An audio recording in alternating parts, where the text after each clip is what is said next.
बिस्मिल्लाहिर्रहमानिर्रहीम। अस्सलाम वालेकुम फ्रेंड्स, क्या हाल है? सब ठीक ठाक होंगे, उम्मीद करती हूँ, और मज़े में होंगे। आज मैं आपके साथ एक ज़बरदस्त वाइटनिंग फेस पैक शेयर करने वाली हूँ। एक ज़बरदस्त सी ये होम रेमेडी है जो आप मेरे बताए हुए तरीके के मुताबिक तैयार करेंगे और फिर आप इसको इस्तेमाल करेंगे। इस होम रेमेडी या फेस पैक के इस्तेमाल से सर्दियों में आपकी स्किन पर वाइट हेड्स, ब्लैक हेड्स का खात्मा हो जाएगा। अगर आपकी स्किन पर ऑयल है या ऑयली स्किन है या ड्राई स्किन है, दोनों स्किन के लिए ये मौजू है। ये चारों चीज़ें जो आपके सामने हैं ये आपकी स्किन के लिए बहुत ही अच्छी हैं, इनके कोई साइड इफ़ेक्ट्स नहीं हैं, आपको बिल्कुल नेचुरल रिजल्ट्स ही देंगी। सन टैनिंग हो जाती है बाज़ औक़ात, या स्किन पर टू इवन स्किन टोन हो जाती है, यानी कि डार्क पैचेस बन जाते हैं लिप्स के करीब, नाक के करीब या आँखों के करीब डार्क सर्कल्स से बन जाते हैं, तो उन सबको ये ठीक कर देगा। और आपको पार्लर जाने की ज़रूरत नहीं पड़ेगी, ना ही फेशियल कराने की ज़रूरत पड़ेगी, ना ही आपको क्लिनजिंग वगैरह करवाने की, ब्लीच क्रीम इस्तेमाल करने की ज़रूरत पड़ेगी। आपने करना ये है कि चावलों का आटा लेना है तकरीबन 1 बड़ा चम्मच। इसमें आपने कॉर्नफ्लोर लेना है 1 चम्मच। कॉर्नफ्लोर को आपने दूध में अच्छे से मिक्स कर लेना है, हस्ब ज़रूरत आपने दूध ले लेना है। अब हम इन अज्जा को अच्छे से मिक्सअप कर लेंगे।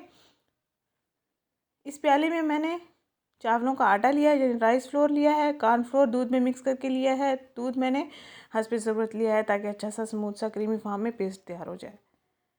और अब हम इसमें आधा चाय का चम्मच शहद ऐड कर लेंगे।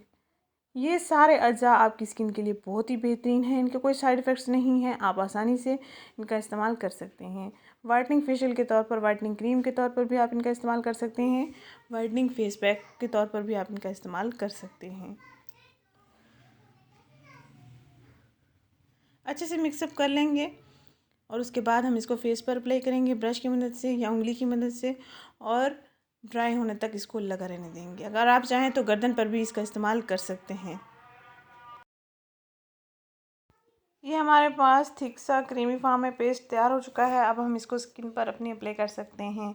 तकरीबन ड्राई होने में 10 से 15 मिनट लग सकते हैं, तो टाइम का अंदाज़ा आप 10 से 15 मिनट लगा सकते हैं। इस पर आपने मोटी मोटी लेयर्स लगानी है। पहले एक लेयर लगा लेंगे पतली, फिर दूसरी लेयर लगा लेंगे, फिर तीसरी लेयर लगा लेंगे, तो ये अच्छा सा पेस्ट हमारी स्किन पर अप्लाई हो जाएगा। ये तमाम डार्क पैचेस को ख़त्म करेगा, वाइट हेड्स ब्लैक हेड्स को ख़त्म करेगा, स्किन पर नेचुरली ग्लो लाएगा।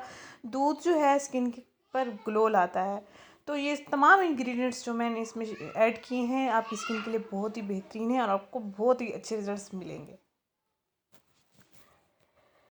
इसको आप हफ्ते में 2 से 3 दिन भी इसका इस्तेमाल कर सकते हैं।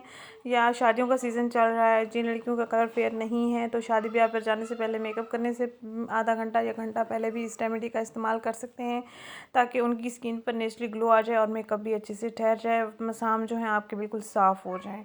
और जिन लड़कियों की शादी होने वाली है वो अपना कलर नेचुरली फेयर करना चाहते हैं, गर्दन का कलर नेचुरली फेयर करना चाहते हैं, तो वो डेली भी इसका इस्तेमाल कर सकते हैं। तो उम्मीद करती हूँ ये टिप आपको अच्छी लगेगी। सर्दियों के लिए बहुत ही ख़ास है, बहुत ही ख़ास है। आपकी ड्राई स्किन को स्मूथ बनाएगा, मुरझाई हुई स्किन को फौरी शाइनिंग देगा और उसके बाद आपकी स्किन नेचुरली ग्लो करेगी। मिलते हैं नेक्स्ट वीडियो में। मेरी वीडियो को लाइक करें, चैनल सब्सक्राइब करें।